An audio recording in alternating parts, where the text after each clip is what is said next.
Welcome back, everybody, to the Derby City Fandom podcast. Today, it is a fun-filled day, full of opportunity and lots of dragons. So, we're covering House of Dragons Season 2, our first impressions, and we might even go into a little bit of Season 1, how we feel like this continues from the ending of that one. Gentlemen, welcome back. Hey, Kenny. Hey, Colin. What's up, guys?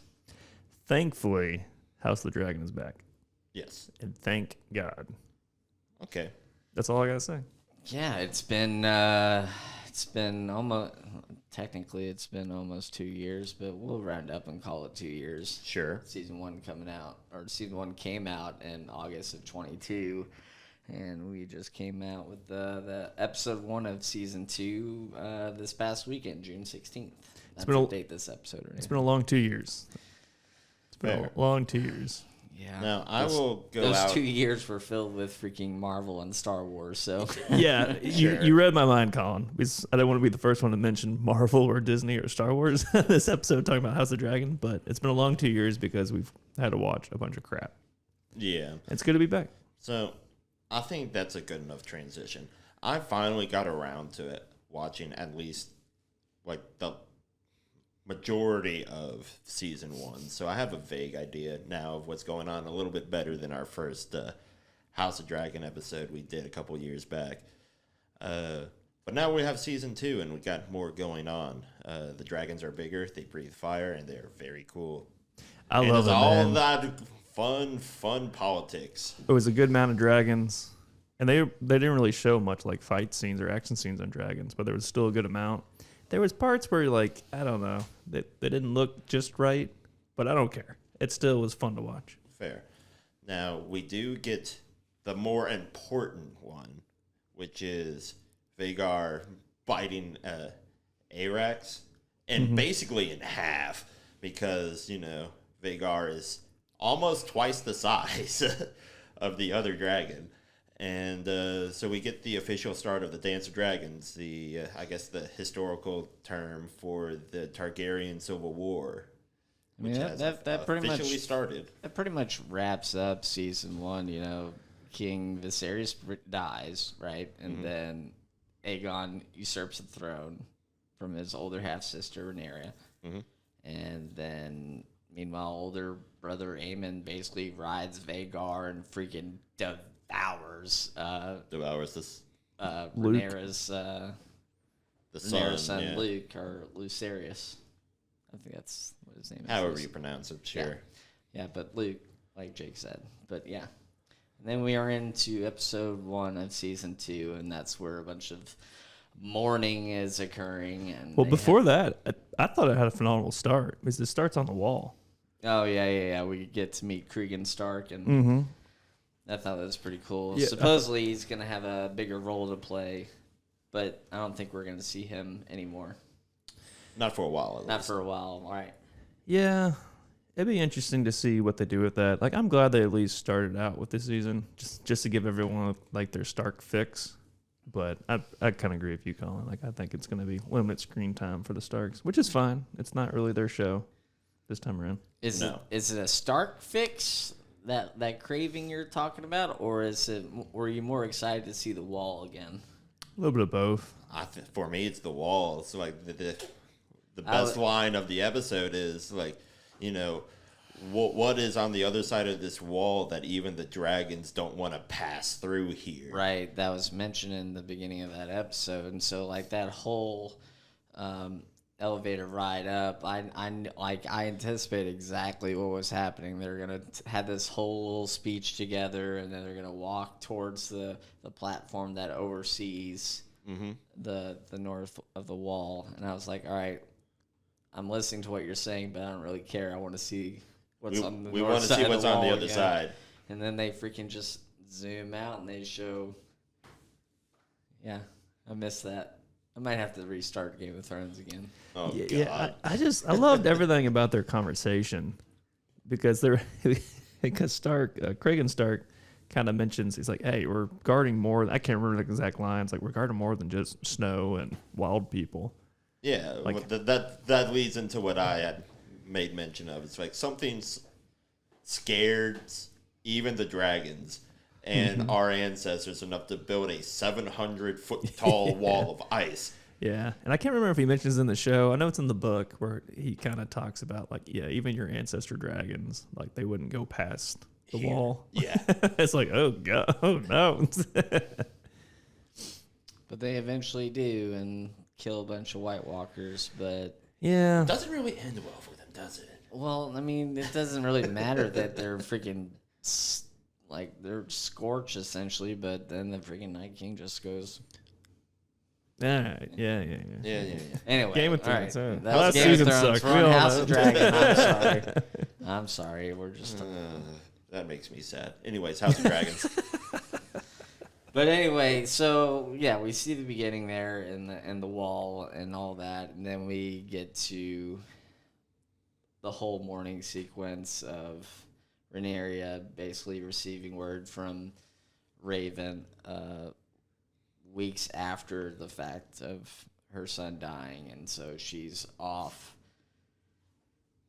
doing what she needs to do to collect herself. Meanwhile, a bunch of other shit is going on. Mm-hmm. And boy, there is a lot.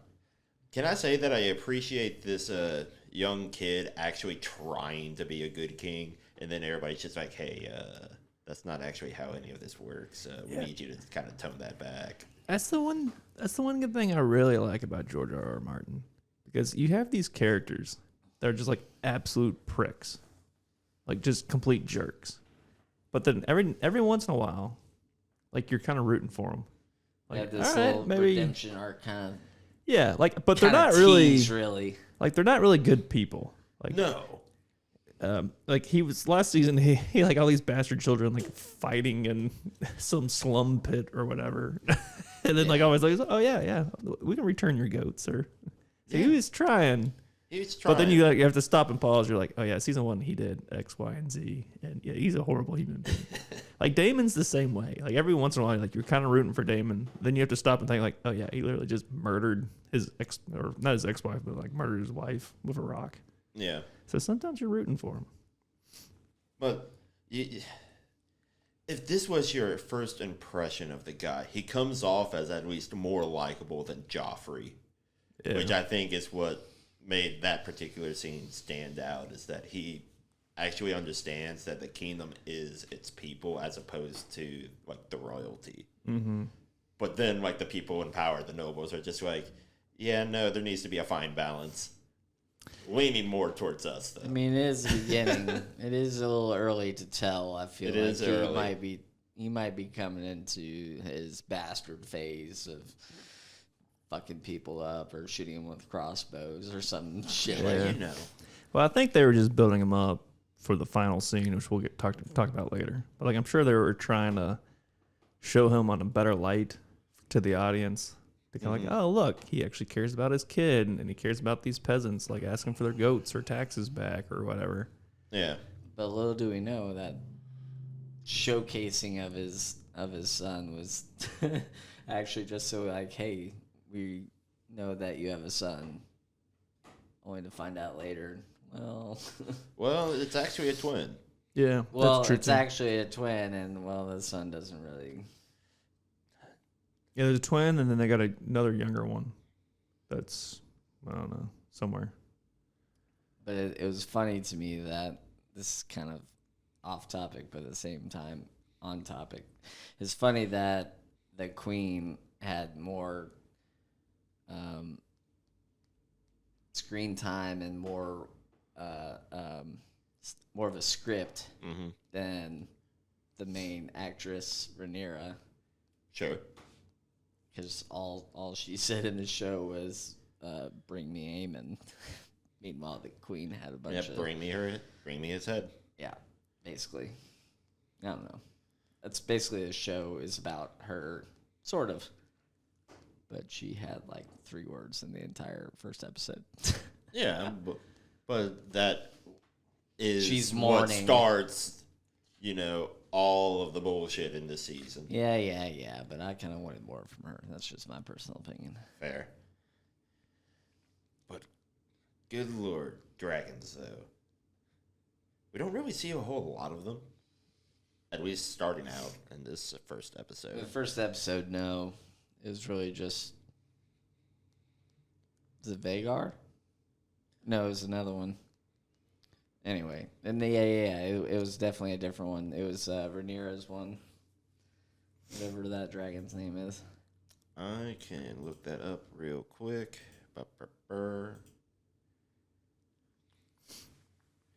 Anyways, continue on, gentlemen. Well, we do see Mellies. Yeah, we see Mellies. We do see Vagar. Vagar is, like, technically the second largest dragon, like, in House of Dragons. We haven't seen, like... Cyrax. We see Cyrax. Yeah, we see Cyrax. He's actually kind of small in comparison. He's in, like, the middle bunch in size. We don't see Caraxians. We don't see Daemon's dragon. Yeah. But Balron is, like, the largest one. He's basically the size of a small mountain. He's supposedly showing up in this season, as well as Verminothor, however you want to pronounce that. Oh, shit. The bronze bastard. That's a good question. Is he alive? I didn't think about that. Because I kept thinking about Game of Thrones because they show his skull. That might be his. But it don't really know. just kind of depends there. I don't know. Anyways. I'm sure we'll find out something. Yeah. I guess just for the record, I'll throw up a little photo right here for like size comparisons. Can you all remind me? Y'all remember the scene where Corlys comes up to I don't remember what the dude's name was. He said it. I totally forgot what it is. But he was basically helping to build like the fleet essentially.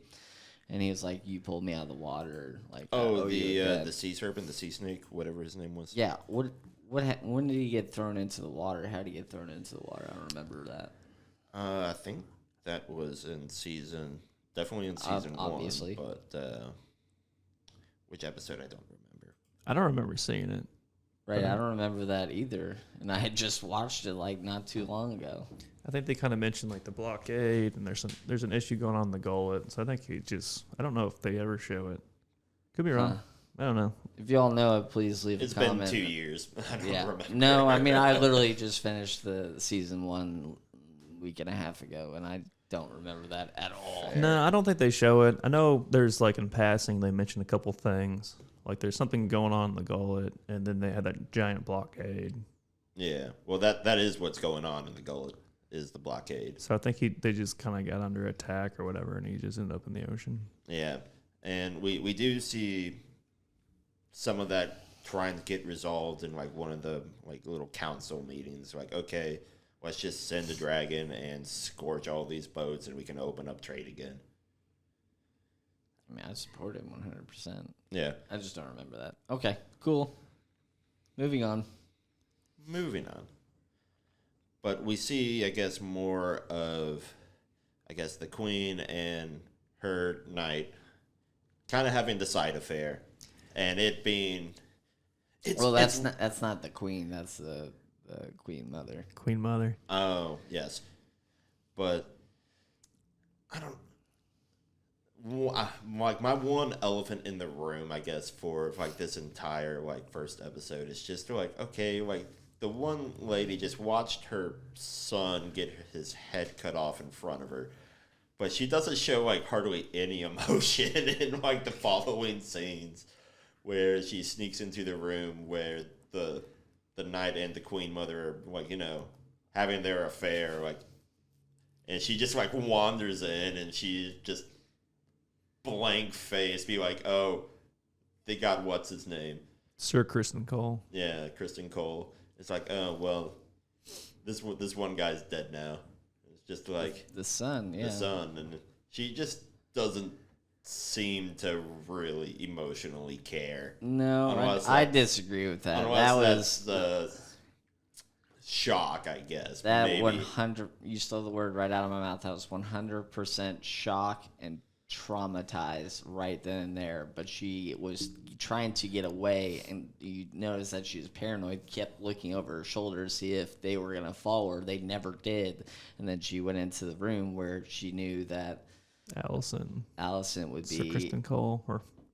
Well, she knew Allison was going to be there. She obviously didn't expect Cole for her to be getting railed at the time. But, yeah. Hey, Allison deserves some love. She deserves to be happy. I'm just saying, I disagree with, like, that was pure trauma right there. And so I think we're going to see a little PTSD because of that. Because literally when they were taking the kid's head off, like, you hear the sound of the knife. Because it was a freaking little dagger, just like not even that long, and you hear it cutting through. It's like wet. Like, holy shit, man! Like, just hearing it gives me freaking chills. But imagine, like, if they did typical Game of Thrones style and showed the person's head or child's head getting cut off. Like, we'll probably see the head being like presented to in a basket, or just like in a burlap sack or something. Be like, here it is. Freaking. Yeah, I agree with Colin. Is it Jahira? Is that how you pronounce it? Whatever. The daughter, the girl twin, when she runs in the room, like, I don't think she really cares. I think she's just in shock that her little boy was just murdered by blood and cheese. But yeah, I think that's just pure shock. I am interested to find out like what's going to happen with that affair, that relationship between Allison and Sir Kristen Cole. Yeah. But he's like, you don't really know. We don't know yet of who knows. There's one scene where Otto Hightower kind of gives her a funny look because they walk into that council together. Like, Otto is intelligent. He knows like what goes on behind the scenes, but because it's his job, he doesn't say anything. Or at least not the important things, potentially. I mean, he's been the hand now for 3 kings, and the one dude with the limp and cane, he's got some like little finger vibes. For sure. And he's like, hey, think about it. Like, what's best for you? This guy has been the hand for 3 kings, including yourself. Maybe you should think about getting somebody else to be your hand. Maybe he's implying himself, or maybe he has somebody in mind to take over that role and kind of like manipulate certain situations. I don't know. I guess we'll find out shortly. Yeah, I think Otto Hightower suspects that there's an affair going on, and I think Larry Strong, or Clubfoot, definitely knows. Like, he definitely has little finger vibes. Yeah. So I think he definitely knows. Yeah. I wasn't expecting the White Worm to have actually survived the burning of the brothel. Yeah, it took me a minute to figure out who the hell she was. I was like, oh. Yeah, because I thought she died too. I think that was what is implied. And then it's just like, oh, hey, the spy character is actually still alive. She's still alive. I'm curious how she got out. How she got out relatively unscathed? Yeah. I don't know. But she's gonna have a more of a, I don't know, bigger role, I guess, to play here in the near future if she's gonna end up spying for, Daemon and doing that bullshit, and then getting with the person that sets the rat traps in the castle and the rat catchers, blood and cheese. But the one thing I did not like about the episode was the fact that the fucker kicked the dog. Oh, yeah. Oh, yeah. The dog also didn't really seem to serve much purpose. I don't give a shit if he was freaking being dragged the whole way. I mean, that's brutal as well, but why, man? Like, that dog literally didn't do shit. I wonder why they showed that. Because it's House of Dragon. It's Game of Thrones. They're gonna be freaking brutal to. Well, let me ask you this question, Jake. If somebody you have no opinion of and you see them kick a dog, What is going to be your immediate impression I of will them? fuck that person up. That's probably correct. So I Leading think up to some grueling death. It's done to generate a dislike for the character. Yeah. And then it's just like, okay, like we know this guy's is like a rat catcher. He's not only kind of the guy that has the knowledge, but he's also super shady. So how do you make this guy even more unlikable? Well, you kick the dog. Yeah, you kick the dog. I agree with you, Colin. I mean, isn't there like a web page or some kind of thing where animal abuse or something happens, and that's like on a certain web page or whatever. Anyway, that's off topic. But there is something to that effect out there, I promise. I'm not making this up. Anyway, God, that really just like, dude, I literally was just sitting there. I was like, come on. But then the very next scene, not very next scene, but the next scene, I was just like, oh, okay. Shit. Sounds like Colin was more upset that the dog got kicked than some poor little baby got his Dude, I don't really care about the cut child. off. Children die every single day. Animals freaking getting kicked. No, dude. They're so innocent. I prefer animals over Okay, humans all right. any day of the week. Could not care less about freaking people. They deserve what they deserve. You get what you deserve, Murray. 120%. Freaking worst. But did you all find it interesting that between the rat trapper dude, whatever his name is, and the queen, he basically kind of caught on to the fact that when she pointed out to which one was the son, and she pointed out to the son correctly, but like, no, it's the other one, because why would you tell the truth? Well, actually, you know what? I think that she's actually telling the truth. Like, I never would have caught on to that. Me as the way that scene presented itself, yeah, you wouldn't think that the queen was doing the no. trying Yeah, to obviously fake you him out. want the to save the king's heir, but she showed a little favoritism there, did she?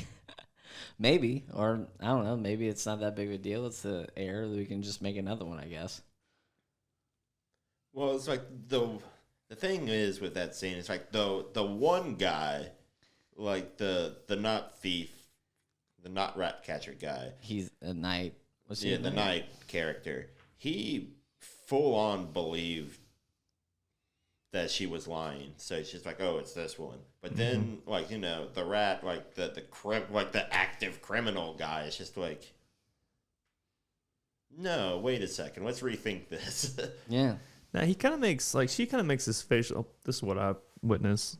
She kind of makes this facial expression of like just horror and shock, and I think he kind of picks up on it. He's like, "Oh no, this mom's telling the truth. Like that's the boy." Yeah. Oh boy, but yeah, no, that all of that happens, and then we'll probably see it here in at least either this following episode or soon. How all of this is going to play out. Oh, I'm sure there's a grueling death for that guy who kicked the dog.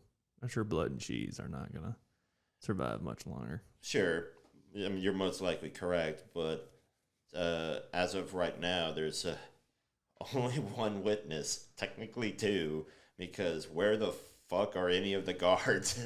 Like these hallways are barren. It takes me back to Sir Kristen Cole. Like I'm wondering. Yeah, Was he supposed to be on guard? Yeah, like so I'm wondering like if he's gonna kind of get blamed for it. He's like, well, you're too busy going, fucking the Queen Mother. You're too busy getting jiggy with it with Alicent. Like you're supposed to be in guard, or you're supposed to be managing the guys that we're supposed to be. Yeah, because be interesting. The king is like just having a grand old time with his mates, getting drunk in the throne room. Which the fact that none of those guards seem to notice that that the rat catcher is bringing the dog through. I'm certain that's why the dog was even brought along, so that it looked like he was doing his job. Yeah, well, you can tell from the very beginning, like the beginning of the episode, that he's known around the castle. He's obviously there. There's obviously a rat problem, so they know who he is, and they would probably didn't suspect anything of it. Yeah. So that was actually pretty good writing and good acting, and I like how they portrayed the whole thing. But at the same time, they had this music playing when they were crossing the throne room together, and the king in the background was drunk with his buddies and whatnot. They had this little eerie music playing, like they're gonna get caught. Mm-hmm. Like there's gonna be some kind of interaction. Like, hey, who are you? I recognize you, but you're a big freaking dude. What are you doing through here? I've never seen you before. But nothing was ever said, and they just kept on walking. I was on the edge of my seat the whole time of that scene. The From last, like when they're going through the tunnels all the way when they're passing by the king and going up the steps, and like the entire time, like they're gonna get caught, they're gonna get caught, they're gonna get caught. And then finally, once they got to the bedrooms, I was like, oh, they're actually gonna pull this off. Yeah, they're getting away with whatever the hell they want because there's nobody in sight. I mean, I can kind of relate, maybe because I'm just broke, but when they go into the room and they see like the coins on the map there, he just like grabs it. I'm just like, yeah, I probably would have done the same thing. I know definitely a few friends and coworkers that would have been like, ooh, James shiny. Yeah, it's pretty funny. It was fun to watch because to your point, that was funny. They pick up the coins that they showed earlier, like they're moving around on the map, kind of planning war or whatever. And then the one that I think it's Cheese, he looks up and he sees like the tapestry, like the dragon burning everything. He's like, Right? Yeah, it's pretty good. Speaking of tapestries, here's a question for you all. Yes. Thoughts on the intro? I liked it.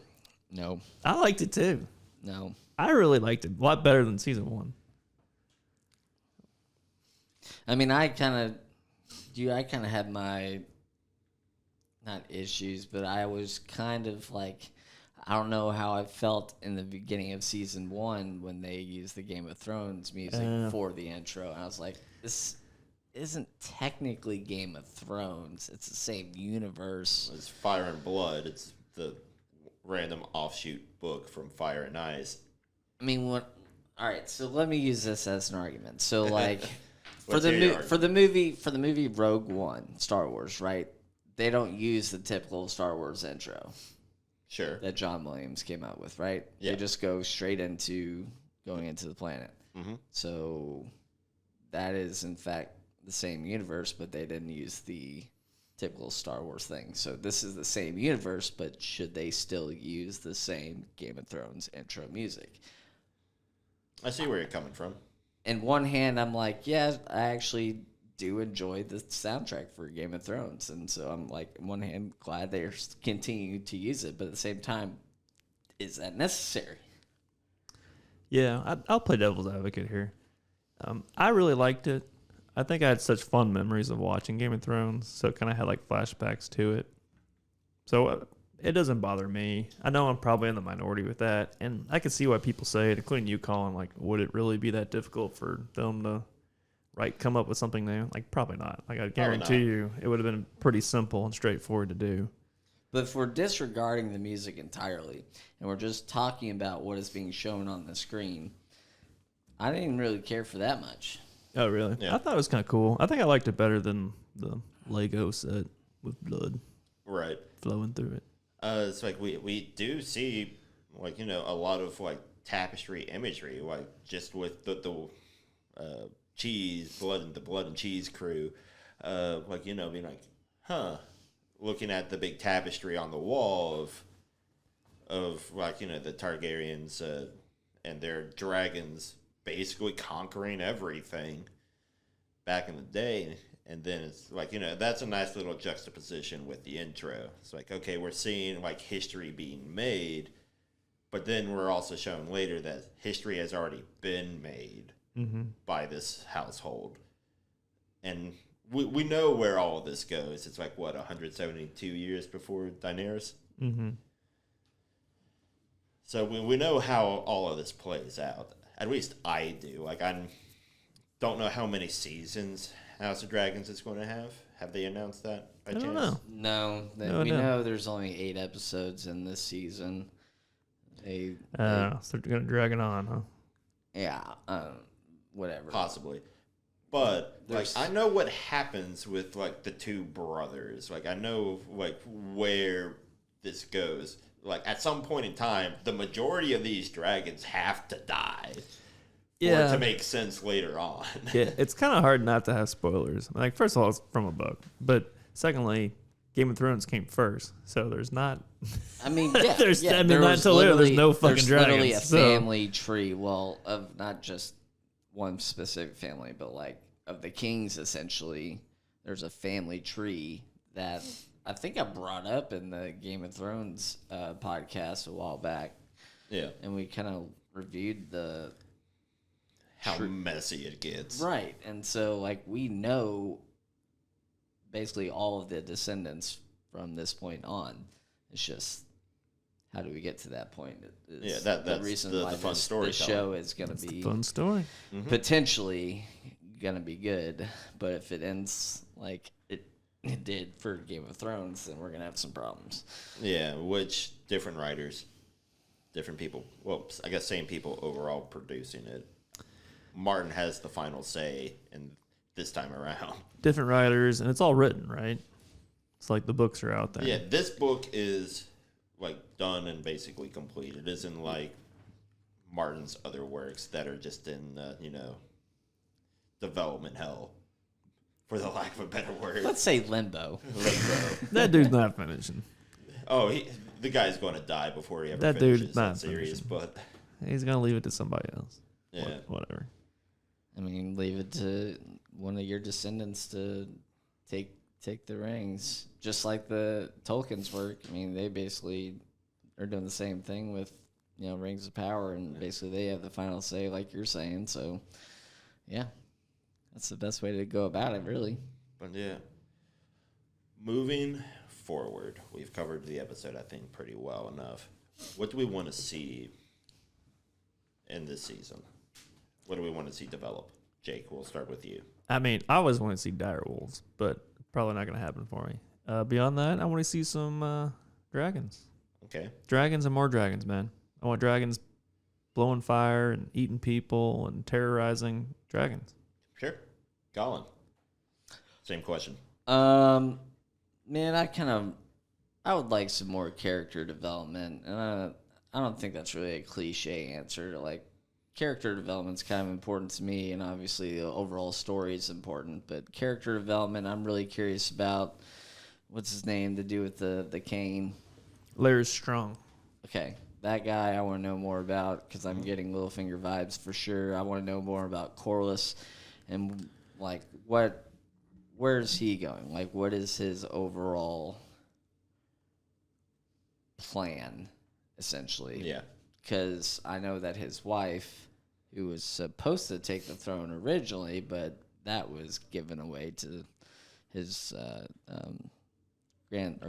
granddaughter, the other chick, whatever. One of the grandkids, yeah. Yeah, essentially. But those two, for sure, I want to know more about because you put them in a room together, you kind of feel the tension, there's chemistry, dude, and I get excited anytime I see either one of those characters in a room or even them together. But character development for sure. Now, do I have any predictions for what happens at the end of the season? It's too early to tell for me. I really can't say, but maybe when we do a mid-season review, I might have some more answers. Sure. But I'm excited. We'll see what happens. Yeah. What I'm looking forward to, I would love to see more development with the Starks. You got to love that wall. That stupid 700-foot tall block of ice that refuses to melt. I agree with you, Kenny. I mean, that's... where we pretty much fell in love with the Starks from season 1, episode 1 of Game of Thrones, so why not keep that going? But I don't think it's not their show, but you also have to develop. We're not really going to develop. see any of them probably until a later season. Yeah. No, I think it's going to be limited. I think part of the reason why is I think there's another spinoff coming. I wouldn't centered be around the surprised Starks, if there or was. even which I'm not mad at. Give me shit. content. What's the family name for the king in Game of Thrones? Starts with a B. Baratheon? Baratheon. The Baratheons. I think the Baratheons are going to get more screen time. I set it screen up. time for this season, potentially, because the name was brought up in this episode, actually, I think. Was it? Well, they show his ancestor in season 1. Right. Because that's where they fly to. That's why, Vagar eats Luke and his dragon. That's where they're coming from, is Baratheon's Storm's End or whatever it's called. Yeah, I don't know. yeah. Storm's End, yeah. That'd be cool. I would love to see, like, leading up to Robert's Rebellion. Like, all the things leading up. I think that'd be a really cool series. Yeah. I would love to see all that. And, like, maybe even show, like, the Robert's Rebellion and, like, the fighting and Ned Stark. I think that'd be really neat. Yeah. What's the actor's name that played the younger Ned Stark, and he's in the Rings of Power show? So that would be that. Yeah, dude, I think that'd be really cool if we had a younger version of Robert Baratheon and younger version of Ned Stark, and basically their whole rebellion against the throne and shit. I want to see that too. Against the Mad King. Yeah. I think that'd be really, really cool. I think that'd be entertaining. Definitely its own spin-off, for sure. And God, imagine if they brought back the what do they call him? The best swordsman that ever lived, that Ned Stark ever fought, and technically he won against him, but he would have gotten killed. I don't remember. I can look it up real quick. I don't know. Doesn't matter. Anyway, dude, I think that would have been cool too to go into delve into that a little more. But anyway, moving on. Yeah, back to House of Dragons. There's a lot that you can't help but not talk about Game of Thrones. You can't help but not talk about it. They are technically the same property, even if it's kind of a side story, which is kind of weird to think about. Anyways, there's a lot that I think we are looking forward to. There's a lot that has already happened, and stuff that, at least in the books, will happen, and it will be interesting to see where the writers and the show goes with that knowledge already there. Do one of you guys have the numbers pulled up? Like the ratings? Yeah, what did everyone else think about it? We didn't do the ratings. Oh. How dare we? All right. Dude, I didn't even... All right, no, give me the spotlight. I'm taking this. All right, so House of Dragon, as for right now, IMDb has 8.4, right? I like it. It's currently saying 8.5 on the screen there, Kenny, but okay. This is... it's moving up. Well, this rating, to appear behind the curtain, I suppose, this rating I have showed up is for the particular first episode. Oh, okay. That season I think opener. it's this.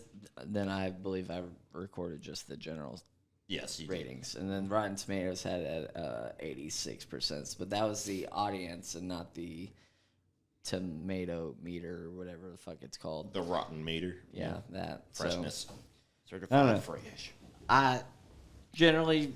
For the first episode, I'd probably give it like a 7.9, I think. I mean, it's good enough for me. I was definitely intrigued for the most part, so might be a little high on the 8.5 for me, but 7.9 I think is fair for me.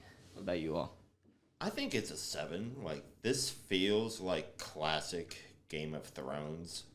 Like, it feels like you could throw this into, like, I don't know, season 4, season 2 of, like, regular Game of Thrones, and this feels like it would at least make sense. Like, it isn't written weird. There's no, like, off beats. Everything flows well. Well, what I thought was kind of, like, weird, I guess, aesthetic choices of, like, okay, there's nobody in these fucking hallways. Like, how did they get away with this so easily? I mean, it's a big castle. It's a big castle, sure, but it's like, okay, outside of the bed chambers for the royalty, there's nobody there. Yeah, like that's a weird discrepancy, and I wonder if that gets explained in a later episode. So that's more nitpicks than anything. This show is good. I like it. I'm going to watch more of it. Yeah, I like the 8.5. The entire time I was watching it, I was happy that it's back on. I really like Game of Thrones. I thought it was well written, well portrayed, well acted. I mean, there's a couple nitpicks in there. There's a couple times when I saw the dragon, like the CGI looked a little off, but for the most part, I was intrigued. the whole blood and cheese scene at the end, I was on the edge of my seat. So I think it's back. I really enjoyed it, and I hope it continues. So I have no beef with a 8.5 rating. Yeah. Man, it feels weird to end on the ratings bit. But Colin, where can the people find us? You all can find us on our social media, Derby City Fandom, on Facebook, Instagram. We are on all of the podcast streaming services, that being Spotify, YouTube, Amazon Podcast, or no, not Amazon, Apple Podcasts, and everything else. Yep. So please, please, please. Thumbs up, leave a comment, subscribe, crawling ever closer to 100. We might do something special for then. We don't know yet. Nice bottle of bourbon. Open up a nice bottle of bourbon. Maybe I'll bring pizza.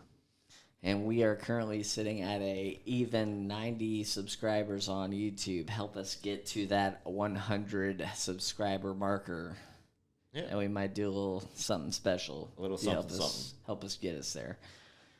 Anyways, thank you everybody for listening to the Derby City Fandom podcast, and have a good day. See you, everybody.